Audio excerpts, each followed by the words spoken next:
On se pose tous un tas de questions en même temps, il y a tellement de choses qui se passent du côté d'Arsenal, tellement de nouveautés, limite, ça fait peur. Est-ce qu'on va recruter Rodrigo, Lookman, Madueke? Bref, ça on en discute dans l'actu foot. Aujourd'hui, on va se poser les bonnes questions. À quoi faut-il s'attendre pour la saison à venir? Parce que c'est un moment crucial. Être ou ne pas être, telle sera la question, parce qu'on n'a plus le droit à l'erreur. Mikel, il commence à avoir chaud à ses petites fesses. Quel sera notre avenir cette saison? Et à quoi on peut s'attendre pour la saison à venir, justement? Je vous ai dit un tas de questions qu'on va se poser aujourd'hui.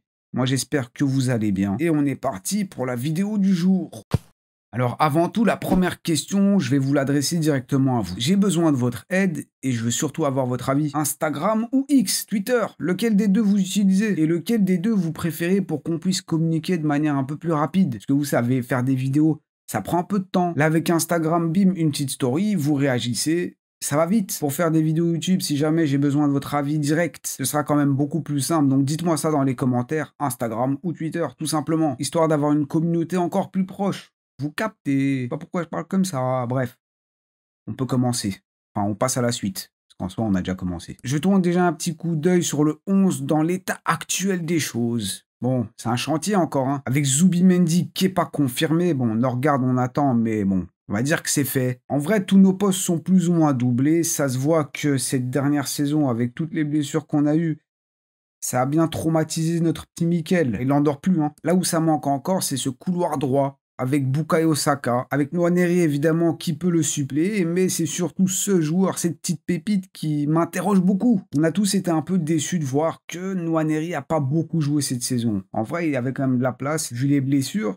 Son temps de jeu, il n'était pas non plus énorme. Il a que 17 ans, notre état, donc tranquille, il ne faut pas non plus se précipiter. Il a quand même participé à 37 matchs, soit autant que Bukayo Saka, pour seulement un peu plus de 1000 minutes jouées. Bukayo, 2600 minutes, Martin, plus de 3000.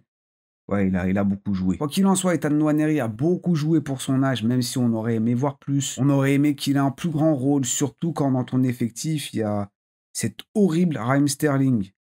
On t'embrasse. Et je me demande vraiment pour la saison à venir, quel sera son rôle. Je me doute quand même qu'il aura plus de temps de jeu, à moins d'une bonne surprise, parce que là, on nous parle quand même peut-être d'un départ. Il y a Chelsea qui est dessus. Oh, vous approchez pas trop. Mais je me demande, est-ce qu'il sera remplaçant de Bukayo Saka sur son côté droit? Est-ce qu'il aura un rôle plutôt axial à la place de Martin Odegaard? Peut-être qu'un Nwaneri ailier droit, ça nous permettrait de davantage se concentrer sur le transfert d'un ailier gauche, d'un buteur. Parce que là, il y a des informations vraiment effrayantes. 50 millions sur Noni Madueke.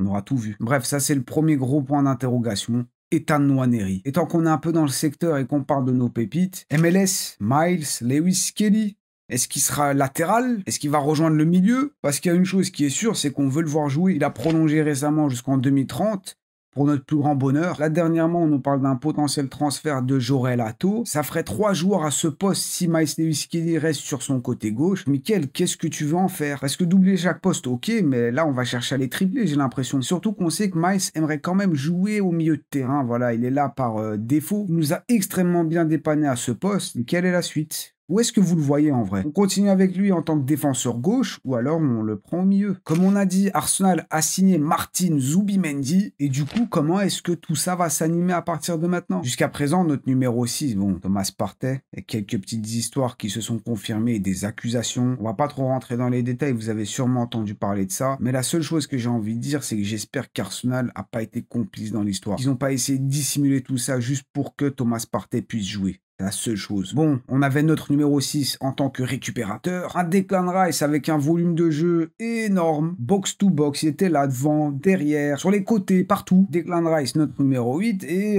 Odegaard, limite, c'était un peu la même chose. Un numéro 8, créatif, meneur de jeu, mais qui redescendait quand même assez bas aussi. La connexion Martin Odegaard, Bukayo Saka quand ils n'étaient pas blessés. Arteta aime bien ce latéral qui vient au milieu de terrain pour créer le surnom. Bon, on connaît. Mais là, du coup, Zubimendi, c'est un peu différent Partey et quoi, on va partir sur un double pivot peut-être. Beaucoup parlent de cette option parce que Zubimendi, Declan Rice, en vrai ils ont quand même deux profils assez complémentaires. Zubimendi plutôt devant la défense, Declan Rice très bon à la récupération mais aussi capable de se projeter, bon, gros volume de jeu on l'a dit. Odegaard qui va du coup pouvoir se concentrer un peu plus sur les phases offensives ou alors on reste avec plus ou moins ce qu'on connaît. Est-ce que vous avez une idée de comment tout ça va marcher? Bah, je vous avais dit quoi? Beaucoup de questions. Et voici la suivante. Timber ou Ben White? On fait confiance auquel? Parce que Timber sort quand même d'une saison incroyable. Il n'y a rien à dire, il nous a tous bluffés. Le pire, c'est qu'il jouait sur une jambe, pendant que Ben White revenait d'une blessure, et c'est vrai que son retour était un peu compliqué. Bon, il lui a fallu du temps pour reprendre un peu de rythme, mais c'est vrai que si on remonte un peu dans nos souvenirs, il a fait quand même aussi du très très bon. Il nous avait tous surpris à l'époque, donc on sait qu'il est capable. À qui on fait confiance du coup? Ben White avant sa blessure, je l'avais adoré, mais c'est vrai que cette saison, Timber,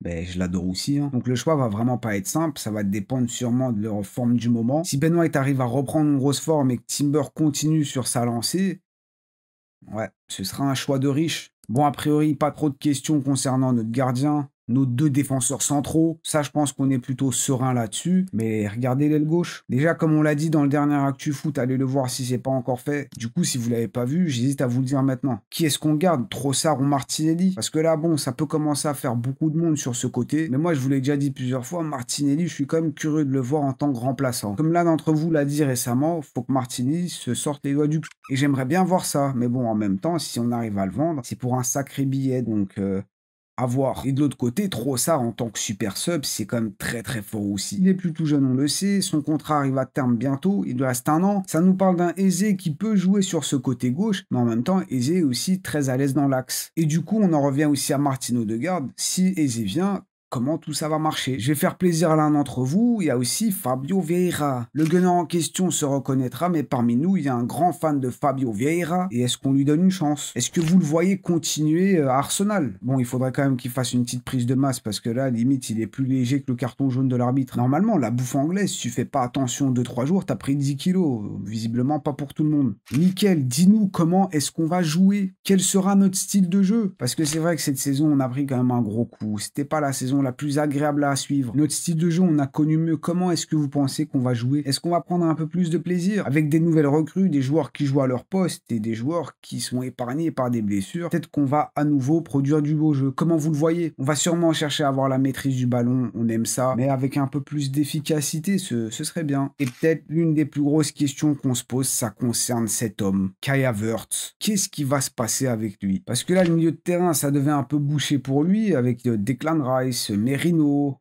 rajoute à ça Havertz. Et à la pointe de l'attaque, mais là, normalement, il y a notre numéro 9 qui devrait arriver. Et du coup, Kai Havertz, c'est quoi son importance? Soyez pas méchants, dites pas qu'il a aucune importance, je vous vois. Il y a beaucoup de supporters qui le portent pas dans leur cœur, je peux comprendre. Il nous est peut-être arrivé 2-3 fois de l'insulter, j'avoue. C'est vrai que quand on le regarde jouer, on dirait quelqu'un qui a pas de vitamine. Il est lent, il fait tout au ralenti. Il défie les lois de la gravité. Aucun d'entre nous n'est vraiment capable de dire son poste préférentiel, ses points forts. Mais ça n'empêche qu'il est là, c'est le plus gros salaire du club, et c'est sûr qu'Arteta, qui l'aime bien quand même, va sûrement vouloir l'utiliser, mais comment? À quelle fréquence? Où ça? Est-ce qu'il va se contenter d'un simple rôle de remplaçant pour, par exemple, Victor Gyökeres? Ça chauffe. Est-ce qu'il va jouer plus qu'on ne le pense, ou est-ce qu'Arteta, petit à petit, va commencer à le mettre de côté? Il lui reste quand même encore 3 ans de contrat, et lui aussi, c'est un gros point d'interrogation. Comme vous voyez, on s'est posé un tas de questions, il y en a encore énormément, peut-être que vous en avez, donc n'hésitez pas à les mettre dans les commentaires. Vous avez peut-être des réponses à partager, à nous donner. Ça se passe aussi en bas, c'est là-bas qu'on se retrouve comme d'habitude. Et je me dis qu'avec votre participation, ce que vous aurez à dire dans les commentaires sous cette vidéo,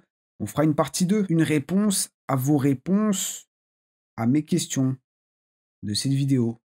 Un truc du genre. Ce sera retravaillé, vous inquiétez pas. Mais écoutez, merci d'avoir été là. C'était un plaisir comme d'habitude de partager tout ça avec vous. Évidemment, kiffez bien la famille, la santé. C'est le plus important. C'est ce que je vous souhaite. Et n'oubliez pas le petit triplé. Like, commentaire, abonnez-vous si ce n'est pas encore fait. Et nous, on se voit très très vite. Ouais, bon, bref, je sais pas quoi dire d'autre. On peut s'arrêter là.